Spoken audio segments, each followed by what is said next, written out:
Next curve. Welcome, everyone. This is Leonard Lee, Executive Analyst at Next Curve. And yes, welcome to this edition of Next Curve's reThink podcast, where we break down the latest tech and industry events and incidents and happenings into the insights that matter. And I'm Leonard Lee, as I mentioned, Executive Analyst at Next Curve, joined by my good friend, Mario Morales of IDC. He's the General Manager of the Semiconductor practice, as well as everything else that conducts electricity, I think, right? Enabling Technologies. Yes, it does cover quite a few different areas. Yeah, fancy. Good morning. Thank you for having me on your program. Absolutely. It's been far too long. And before we get started, remember to like, share, and comment on this episode, and subscribe to the reThink podcast here on YouTube and on Buzzsprout. Take us on the road and on your jog, and you can listen to us on your favorite podcast platform. Also, check out and connect with Mario Morales and find out more about the amazing work that he and his team are doing at IDC in the semiconductor space and enabling technologies. And Mario will be providing his details toward the end of the podcast. So stick around. And with that, Mario, my friend, it has been far too long. The last time you and I spoke on the podcast, at least, we were at, I think, maybe approaching the peak of another hype cycle. But I saw you at Computex in Taipei a couple months ago, right? And yes. You. How you been? Good. It's been definitely a very busy year so far, but it's good. It's good to be busy, and it's good to be engaging with a lot of the industry right now. I think anything that touches semiconductors is considered very hot at this point, so it's always good business for us. Yeah, actually, I think last time we talked, it was pretty hot then as well. It's just heated up a lot more. And of course, we had that lull between when you and I last spoke and now. But yeah, unfortunately, I missed you at Semicon West, which I was hoping we would have a moment to kind of catch up, and I think this is going to be that opportunity. So yeah, and I know that you were doing some of the presentations. You were doing a presentation to I think the advisory board or something like that, right? Yeah, no, I was participating in the market forum. So they bring together experts to talk about the state of the industry, and I was focusing on our outlook on the semiconductor space. I also did a panel with the CEO of Global Foundries and the CEO of KLA as well. Oh, okay, wonderful. And so what were some of the highlights of the discussions that you had and the things that you shared from the work that you and your team are doing at IDC?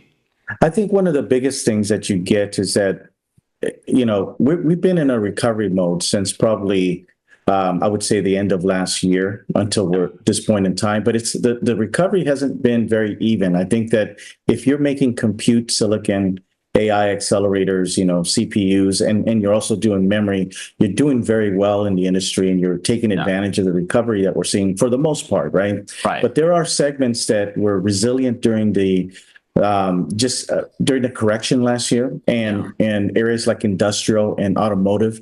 And those are the markets now that are sort of screeching to a halt right now. A lot of it because of elevated inventories, but a lot of macro concerns, and that's what's causing some of the change. So if you look at more deeper into the space, then you start going into the semiconductor equipment and tools area.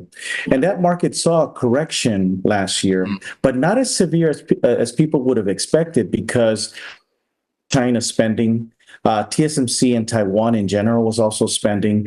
And so they actually performed a lot better than they should have. And as we look at this year, I think what caught me by surprise still is that the companies are still expecting this year to be more nominal growth or just a slight recovery. In most cases, they were talking about flat industry growth for the equipment and tools area. And a lot of it is because companies are still taking their time to recover and make sure that their operational operationally more sustainable, especially in areas like memory. And they expect that the market then will begin to return next year. So from nominal growth or slightly down this year in terms of capital spending, we're going to expect to see double-digit growth in 2025. I think people were anticipating that as the semiconductor market grows now, you're going to immediately see the growth in the equipment and tool space. But it just takes, there's a little bit it just takes time for that to hit that piece of the supply chain. Right. And then, I mean, so, now that some of the CHIPS Act funding is going out, I mean, you haven't seen any impact there in terms of driving equipment sales or having some sort of uplift? I think it definitely sustains the scenario that 2025 and even 2026 will be good years for the equipment space. I think in general, if you look at the AI silicon, the chips are getting larger.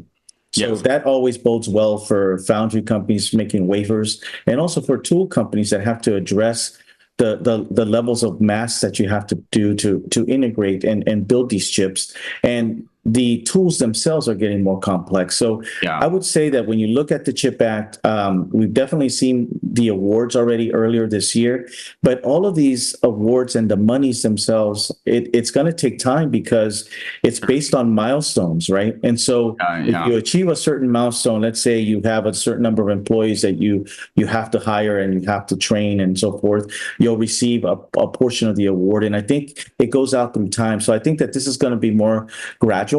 And you'll see it, later in 25 and going into 26. The good thing is that we are finally starting to see the money be awarded. I think we were waiting for such a long time, and now we're finally seeing that. And I'm hopeful that we're going to see the same kind of action in Europe and in other parts of the world. I think in Japan, we've seen an acceleration of their own CHIP Act, and it seems to be moving faster than what we see today in Europe and in the US.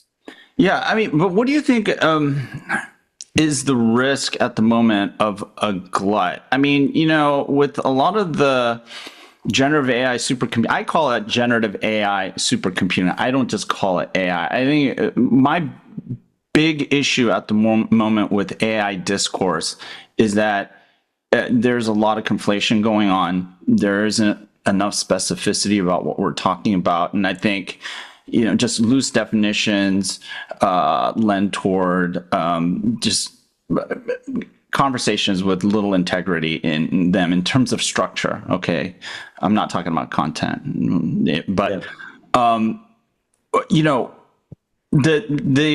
generative AI play at the moment, right? It's heavily this supercomputing, whether it's for the GPUs and the systems themselves, right? Because we're not just talking about GPUs, we're literally talking about entire data center module, these massive, compute. These clusters. Right, clusters, right. And then all the things that go in them, right? I mean, what do you think the risk is that the industry is moving toward building too much capacity, and that there may be a glut at some point? And the last time you and I talked, we were actually in another hype cycle. That was the AI hype cycle that preceded generative AI and metaverse, right? And so there was a lot of talk about exactly the same thing we're talking about right now. Right. I think that the metaverse, first of all, was more nebulous. I didn't really think anybody really knew what that meant. And to go from a world that is very real to a virtual world is still, we're not there yet. And then you need the computing to be capable of doing that within your glasses, within your wearables. Right. But going back to your question, the investment that we're seeing is very real, right? You can see it in the numbers with NVIDIA. You can see it in how the AI server unit volumes are growing, and also the change that we're seeing in terms of the workloads within the data center. Now, what we haven't yet started seeing, we're seeing inferencing now as well, but a lot of that inferencing is still happening in the data center. I think what's going to enable this growth to sustain itself will be inferencing moving itself to the edge. And I think that's going to be very important to watch. I don't think the workloads themselves have been well defined yet. I think that the cloud service providers have specific instances where they're leveraging that compute capability and they're taking advantage of it. They're turning on new services. And that's where you're seeing some of the economics bode well there. But I think enterprises themselves, they're looking at all of this and they're trying to figure out, can this improve our efficiency? Can it replace and bring more automation to our enterprises? And I think that's where we're at today. I think the more this is going to continue to roll itself out over the coming years, you're going to see it more in the enterprise space. But I think the more important part is inferencing on every device that's intelligent within our person, right? So whether it's our smartphones, our AI PCs, or even our wearables, you're going to see a big shift there where everything's going to have some form of capability to be able to process AI inferencing. And I think that's the big part of it. Now, do you need large chips to do that? No, you don't. You're going to be able to do it in, even down to microcontrollers that will have that capability as well, or SoCs that you'll find in a drone or somewhere else. And I think that's what's going to take time. Because those markets not only have different product life cycles, but you have to hit it at the right cycle so they can incorporate that technology. So I'm not yet on that position that we're going to see more gloom pretty soon. I think you will get to a point in time where it will pause for a bit so people can digest what they've invested in, and they have to figure out, is there a TCO? Is there a return on investment on what I've already invested in? But right now, more companies are moving from experimentation to deploying it across certain specific workloads that they have within their environment. Yeah, and that's really what I'm looking at. I'm trying to look at and kind of divine out of the research I'm doing, a bit actually significantly downstream from a lot of the work that you or the focus areas that you have. But it's that transition from POC to something scaled out production that's actually delivering a significant end market business benefit that justifies the investments that are being made into. I don't think we're there yet. I think only probably the cloud service providers have really been able to take advantage of the scale of it, and they're taking advantage of it in instances that they can deploy much faster and really eat up a lot of the cycles that they need. But when you start looking at enterprises, it's still quite early. I think that they're going to invest in it, and in some cases they're going to partner with cloud service providers to get access to it. But they still have to deploy it across their system. They still want to make sure that they provide the right framework around it that protects their data, that maintains the integrity of the data, that can actually integrate all that data. So we still have to do a lot of that, but that's the investment I think that has to continue to happen to really deploy this at a broader scale. Yeah, and also the nature of the workloads and what people are actually doing with the compute capacity. I think we're in the next few months, we're probably going to be examining that a lot more, given that now, especially investors are asking the question, well, how's this stuff going to get monetized? Where's the return? And how can this be sustained going forward?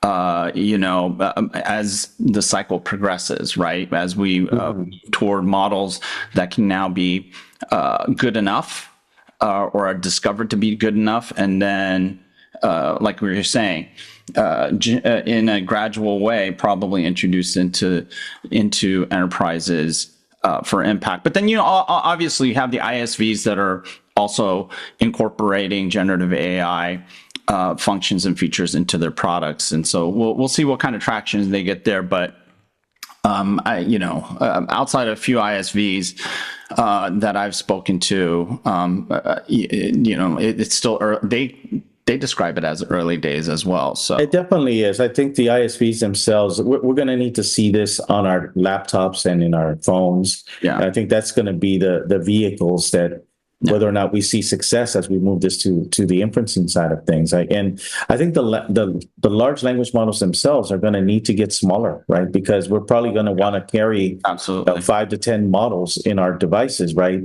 But we can't carry the large size models that are still being built. It's going to be subsets of it, and going to change the demand for how accurate the models need to be. Yeah. All of that stuff is right now being considered and factored into the deployment, right? Although, I think what Apple has done with Apple Intelligence is kind of interesting. I don't think their approach is how do we support on our devices as many models as possible, or their thesis isn't based, or their approach is not based on supporting a massive number of individual and possibly redundant models. It's about how do we use LoRa to make a single model, which is, a Apple Foundation model, more extensible to be able to do more things and then do all this personalization stuff everyone's talking about. So I think that might be a little bit of a monkey in the wrench in the way that people are thinking about what's next. But I don't know. Think about it. I know that you're tuned into all this stuff, Mario, but I'll share that with you because it's one of the things that I thought was really interesting coming out of WWDC. All I can say is going to be exciting. I don't know. Well, I think the positive part of what you just said is the fact that once Apple does something, it sort of validates the importance of it, right? I think they do such a good job at doing that, and they think things through very carefully. So the fact that they're incorporating a large language model into their devices is an important thing because it does validate the fact that others are going to do the same thing, right? And that's usually when the market begins to hit an inflection point. Can I correct you with your own comment? Yeah, go for it. Large language models, small language models. Small language models. Yes. It doesn't have to be a large language model. Yeah. See, Mario, I always have your back, buddy. I always have. Yeah. Thank you. And doesn't it feel nice when I help you out with your own comment? Yeah, absolutely. Yeah. I couldn't see without you. No. No, you can. You can see well without me. That's why you're on right now and we're catching up. So I think the thing that everybody wants to probably talk about and is wondering from your perspective is the Intel news that came out. Obviously, there's the Wall Street reaction, but from a technical perspective, from an industry perspective, what's your take on that from a product as well as from a foundry perspective? And then maybe we can throw TSMC in the mix there. Sure. Well, I think when you look at the update from Intel, I think the industry itself was pretty disappointed that they, here's a leading company in our industry that is struggling to sort of catch up, not just to its competitors, but the industry itself. If you look at the industry at this point in time, it's probably growing at about 20% on a year-over-year basis, but Intel's still just flat to nominally down, which is considered, which tells you that they're going to continue to attrition market share.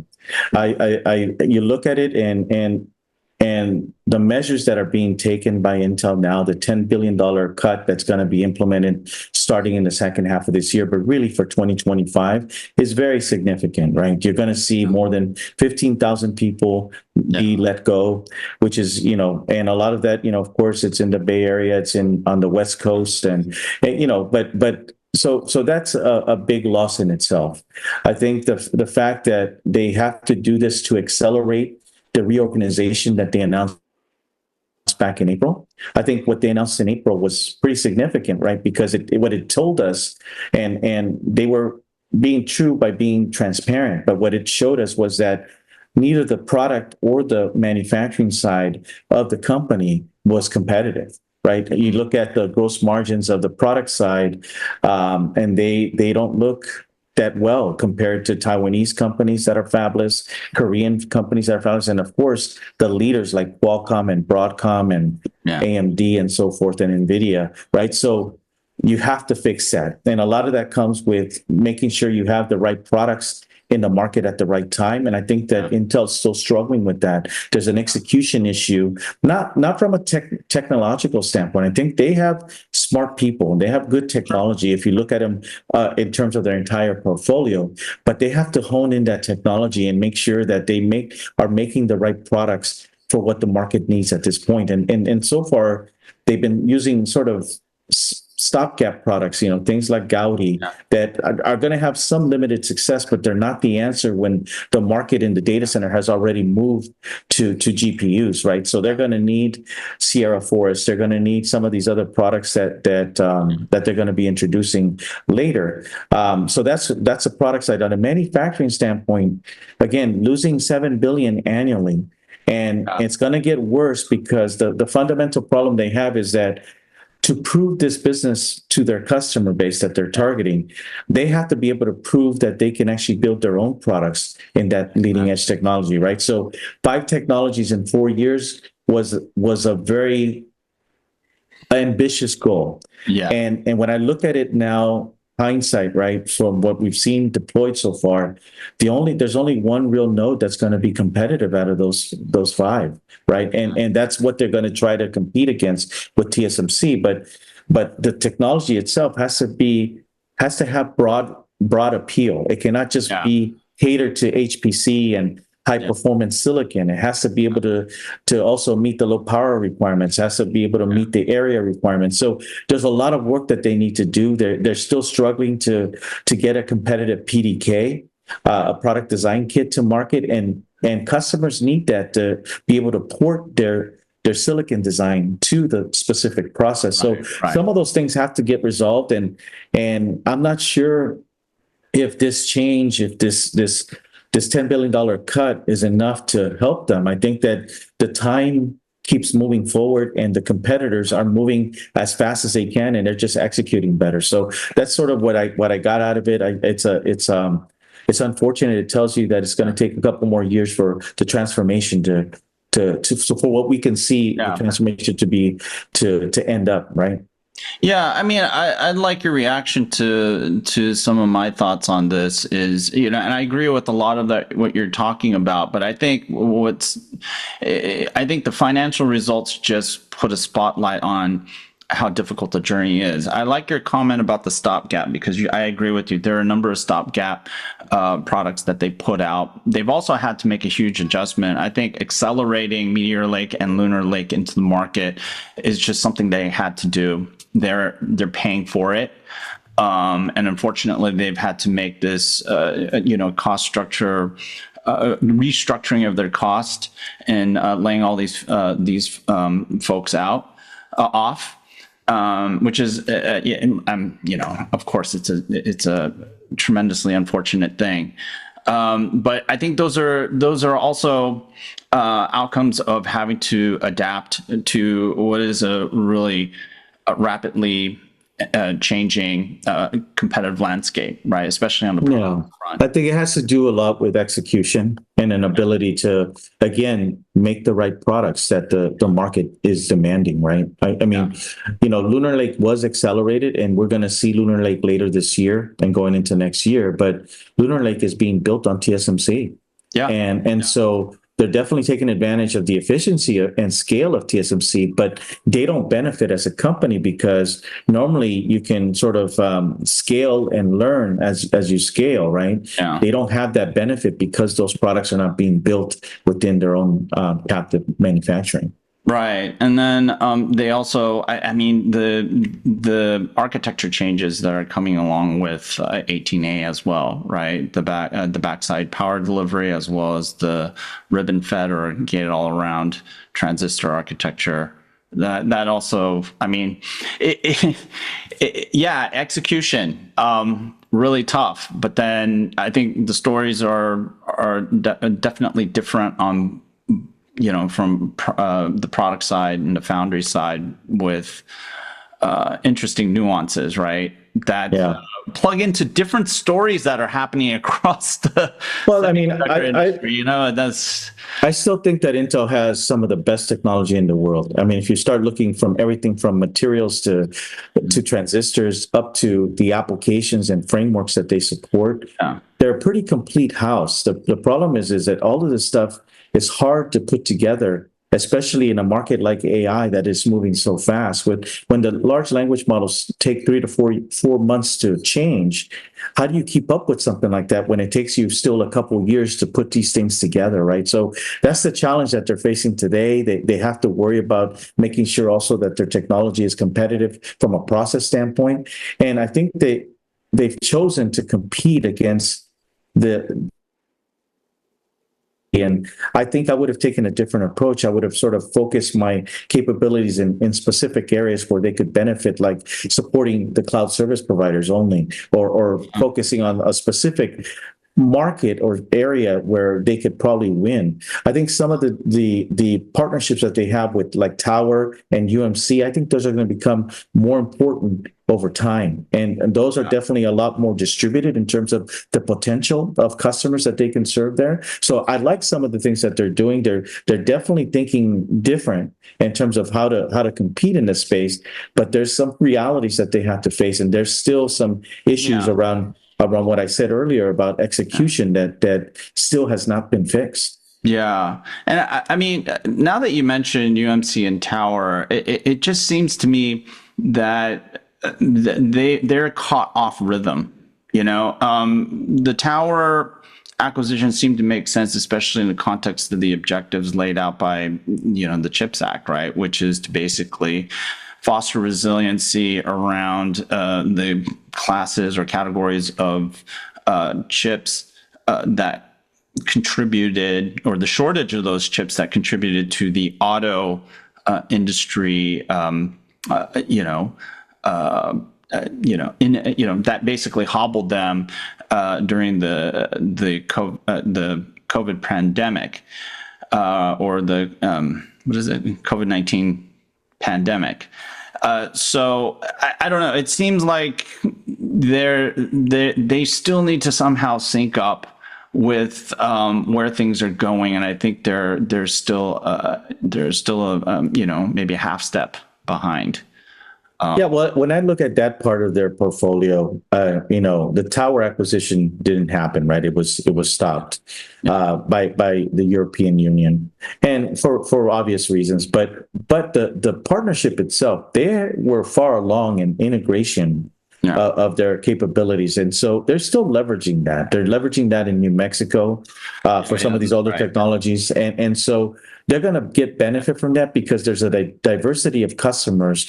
Someone like Tower has over 200 different customers that they serve. And so if Intel gets access to half a dozen of these customers, I think that's a benefit that they'll get from that long-term partnership. And I would say the same thing for UMC. Now, that partnership will not pay fruit until sometime in 2027, but they're working already now, and it's going to be very critical for for UMC to make this work, because they don't have an offering that goes to 12 nanometer today, and they're competing against global foundries. They compete against Samsung and TSMC who do. So this is going to change that for them, and again, it's going to open up the portfolio of customers that UMC has, which is in the hundreds, for Intel to potentially win there. So I think some of those deals will pay fruit, but it's not going to be enough because of the scale and the diversity of those customers, and they still need to win in the technology nodes that they're investing heavily in. Yeah, and thanks for that reminder. I forgot, and I even wrote about it. That's the thing that kills me.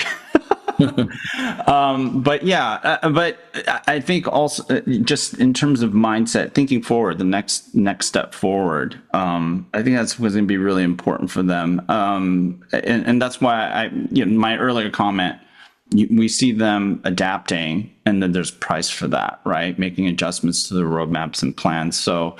But hey, let's quickly talk about the state of GenAI supercomputing. I know that we've touched on a lot of this already. Yeah, actually, before we go on, I think one of the key points I want to leave you with is that these changes were very extreme for Intel, but it also accelerates the fact that Intel will probably over time be more valuable in pieces than as a whole. And I think that the changes that they're making now are ultimately to really foretell that this company is going to become multiple companies, multiple entities in the future. And that's how the Intel technology. That's how the Intel company will probably survive in this competitive environment. So. Yeah, that's an interesting point. And then, also the financial restructuring that they did provides that option, because I mean, anyone who's done ERP knows how hard that is to do what they did. Yeah. So, but at least that provides them with an enablement for that, because sometimes trying to spin things off can be really, really tough. Just because. Yeah, I mean, you can find multiple companies in this, right? They've already spun off Altera, Mobileye, but even the manufacturing piece of Intel could probably be two companies if you look at it more closely, right? And if they can get the balance of cost and structure and speed into that business model, I think they can definitely, it could become something different. Yeah. Okay. Yeah, that's a good point. Good point. So you want to talk about generative AI supercomputing? And notice how I'm being very specific about what I want us to talk about. Yeah, go ahead. I'll let you start. I'll let you start that conversation. I don't spend as much cycles in supercomputing, just other than watching it as an enthusiast. But well, I mean, talk about NVIDIA. I mean, the kind of, I guess, the news that emerged over the weekend about the quote-unquote delay, however that really is qualified. I know there's some folks who've written about it, provided a lot of detail on it, but more broadly, in terms of NVIDIA, their positioning to capitalize on the ongoing spend and investment in generative AI supercomputing. And what I mean by that is really their data center business. Right. Yeah. I mean, I'm still very optimistic on what NVIDIA is going to continue to do in this space. Yeah. I think that they have a lead position that's going to be hard to dislodge. I saw some of that news and rumors of the information. And for me, the counter to that is that I haven't seen TSMC, which is the exclusive provider for NVIDIA, talk about any shortfalls in their business. In fact, after their earnings call, they actually raised their guidance because of the growth that they're seeing specifically in AI. So I still question what's really happening. I think it has to be more around a shift in the product mix.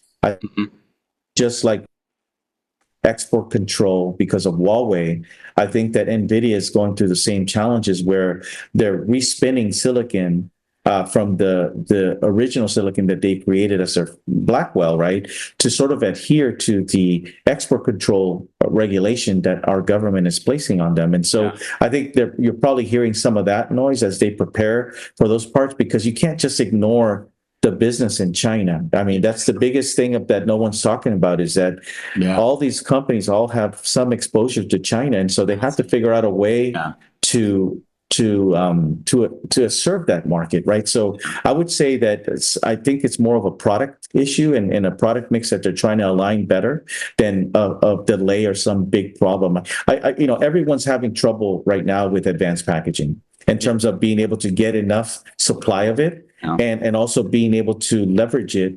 And that's just sort of the pain that you go through as you begin to ramp some of these technologies up. So I think they're going through that phase.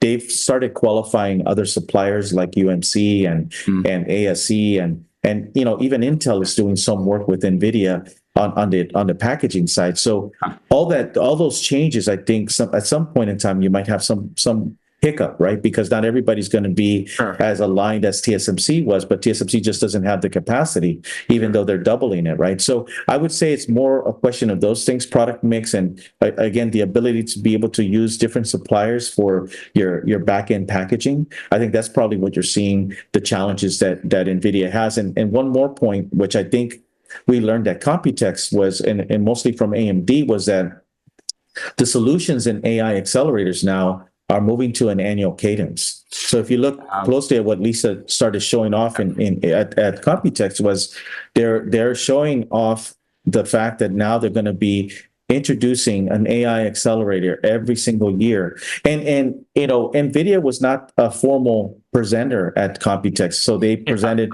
the night before. But I think we together. We were together, right? I think for a hanging out. moment. Yeah, we hadn't even had a picture together. Yeah. Yes. So during that period of time, we heard Jensen talk about their own cadence. So what was following Blackwell, and they began to talk to it almost as an annual cadence as well. And that's going to be very hard to do, right? Because this is large silicon, right? If you're looking at how big these chips are, to test them, to be able to validate the transistors, all of that takes more time, and this is becoming more complex. So I would say that the culmination of all of this is what the challenges are that not only NVIDIA faces, but an Intel and an AMD, the guys that are trying to kind of be at the forefront of AI.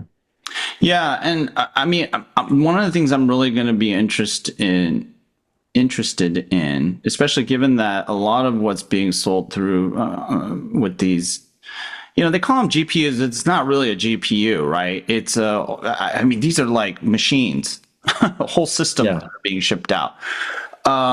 Is what you alluded to before in terms of end market digestion, how the hyperscale or digestion, because these, the depreciation of these AI supercomputing systems is going to have to accelerate as well. And, the hyperscalers have been doing exactly the opposite in terms of their useful life, the useful life of their servers and networking equipment. So, this is going to be interesting to watch for me, because I also, I cover cloud as well, and I monitor cloud economics pretty carefully, have been for a long time, and I think that's another dynamic that people need to keep an eye out on, because it sounds great. The question is how does that how does that factor into how quickly the hyperscalers in particular are going to be able to digest these large systems that are continually and increasingly becoming obsolete much faster than probably people are assuming at the moment. Well, I think there's a lot of redundancy in data centers, right? You're buying a lot of equipment to maintain a certain utilization rate that they've committed in their agreements with their customers, right? Yeah. I think they'll probably follow the same depreciation cycle of 3 to 5 years, depending on what country or region they're in. Yeah. But when you look inside of these data centers, the utilization rates still are not as high as they could be, right? Some of these data centers operate at 30, 40, maybe 50% utilization, right? So, and you also need redundancy. And so these are factors that these companies are always engaging. I think the enterprise companies are more stringent about doing that. And I think as AI rolls its way into enterprise, I think you're going to see more scrutiny and more metrics measuring some of these things as opposed to the cloud guys, because the cloud companies are still building out. They see the demand for them, and they're not operating with normal dynamics. I think definitely they're growing their business very fast, and they're investing and pouring a lot of money into their infrastructure. Yeah. I think this is going to be a really interesting portion of our conversation to look back on 2 years from now, I think. Okay, good. Yeah. I actually listened back to our conversations, and it's actually pretty fun to do some retrospectives on what you and I talk about. So, but I think this is an important point that we are making at this point in the discussion. So, you want to talk about? Let's talk really quickly about memory, and then your favorite topic, the AI PC. Okay. Don't have, shame on you, by the way.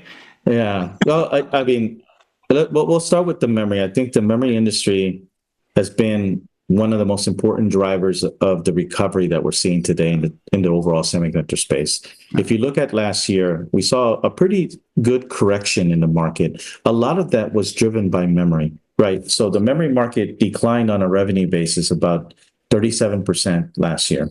And without memory in the mix, the market would have only declined by just a couple percentage points. I would say 3 to 4%. So memory was an important reason why we saw the correction, along with other demand related issues like, down double digits in PCs and down double digits in smartphones. But as we look at this year, even though we're still looking at just gradual improvements in unit volumes and maybe flat in some certain market segments, memory prices started changing last September. And a lot of it was before the demand started coming back. It was actually because the memory companies realized that they could not continue to operate at the levels that they were at from a pricing and cost structure. They were operating at cost. And so every bit that they shipped was kind of was selling at cost. And so that was not sustainable. Yeah. They decided that they cannot no longer do this. They started just raising prices. They, of course, cut back extensively. They cut back on wafer starts. They cut back on bit production. And they also cut back on capital spending as much as 50% last year. And that's why you saw the shortfall in the tool companies that were selling to memory companies. Now, take it back now. Let's get back to where we're at today. Pricing has continued to improve. We believe that the market for memory, both DRAM and NAND, will grow about 73% this year, which is phenomenal growth, right? Yeah. On a revenue basis. Bit levels are getting back to normal levels. Where if you look at DRAM tends to grow anywhere from 15 to 17%. We might get 18 to 20% because we're seeing some upside to that. NAND is going to grow about the same pace, but in general, it's a very strong recovery in memory.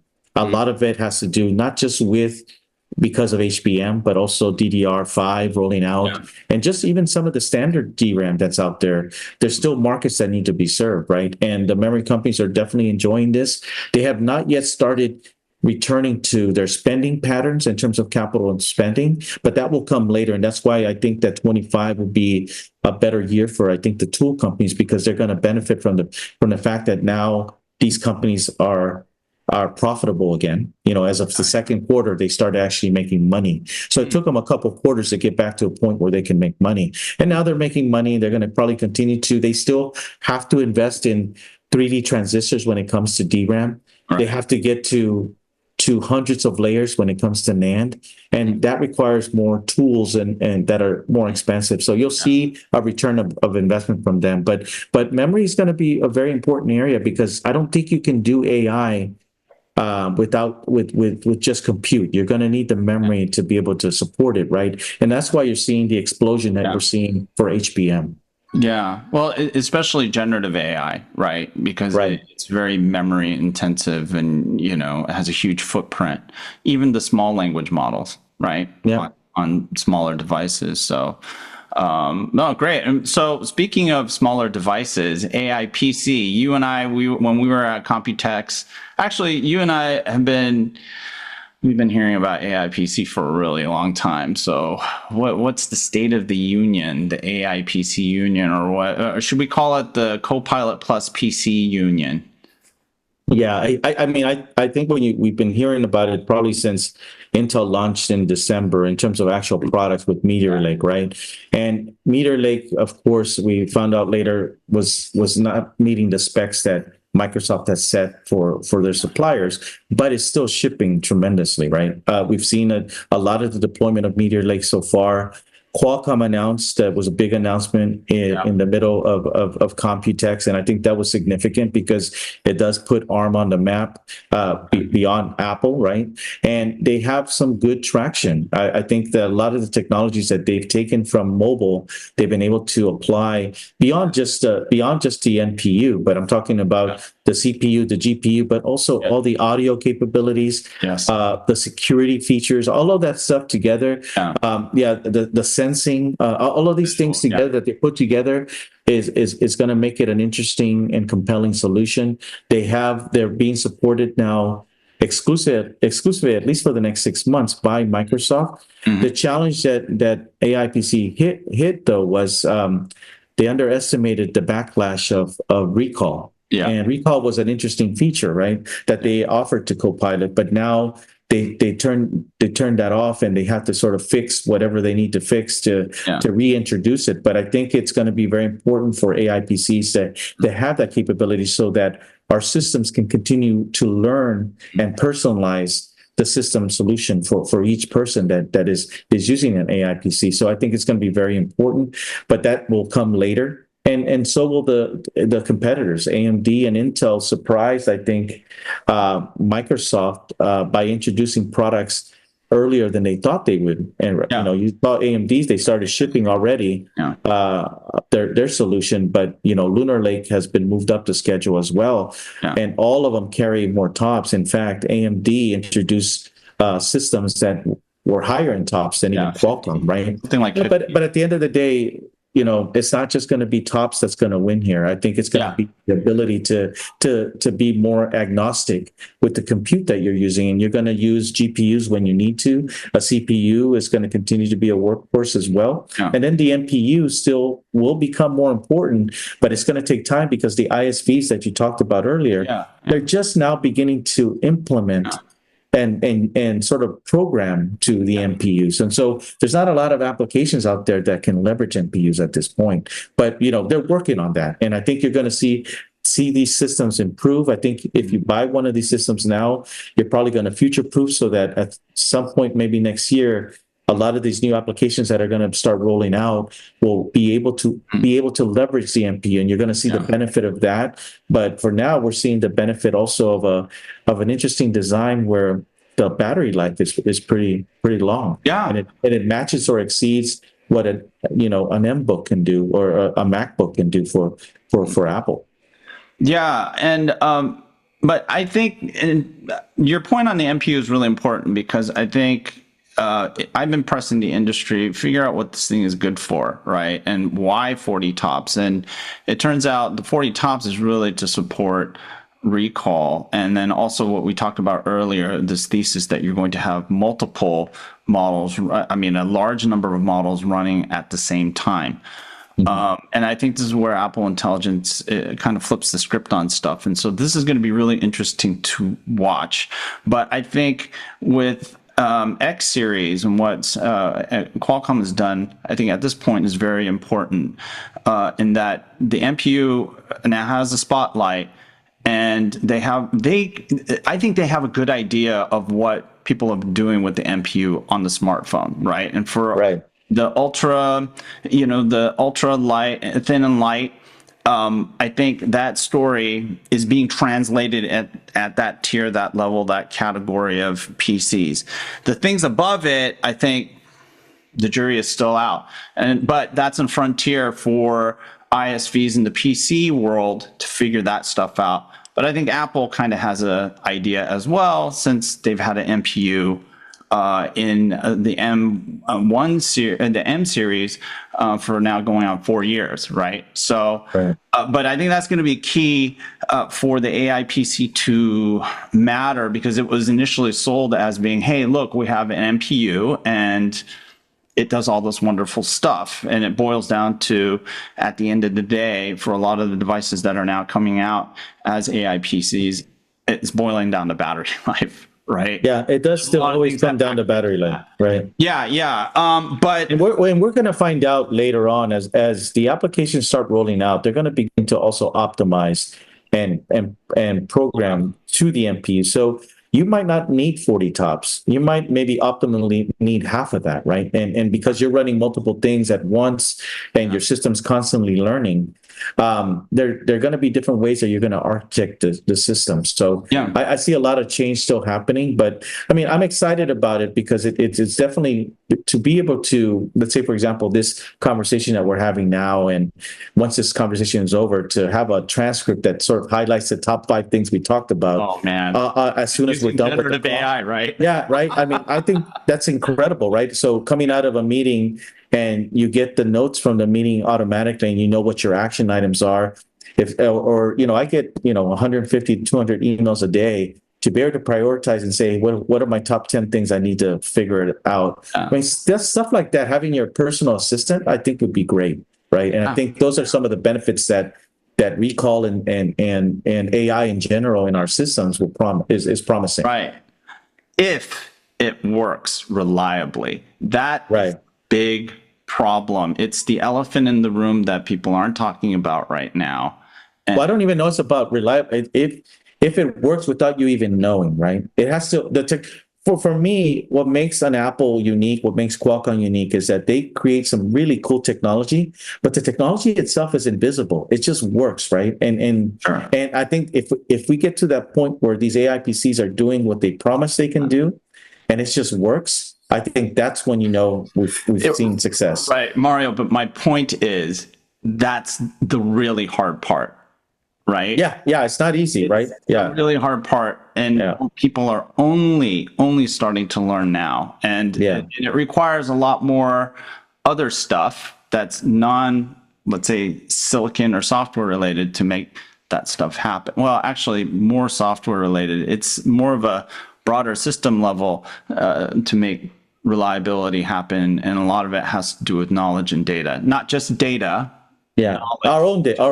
Really, really difficult. Well, some of our own data is pretty bad.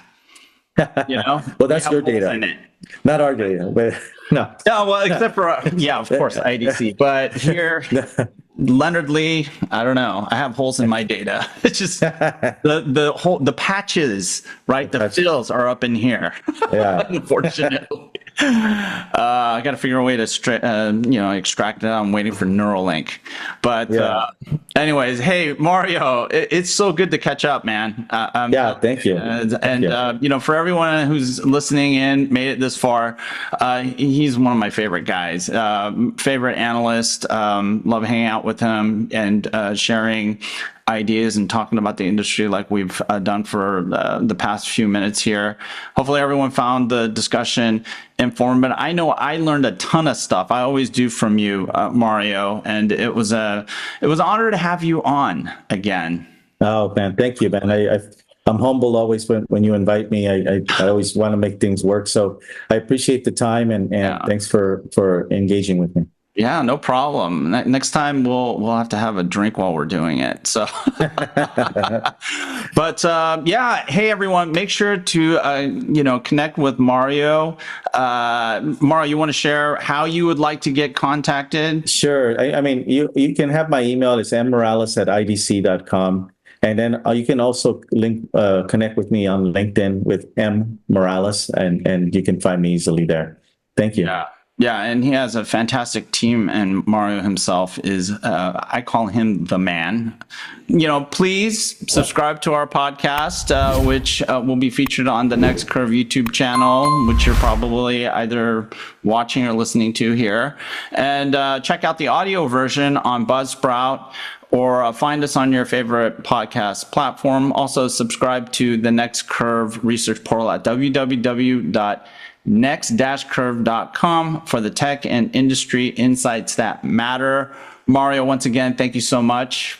And thank you, Leonard. Hopefully I'll see you soon and we'll have another chat. Yeah, we'll definitely see each other soon. And have some of our buddies on, right? Our friends on. Yeah, that'll be good. All right, cool. All right. Thank you. Thank you.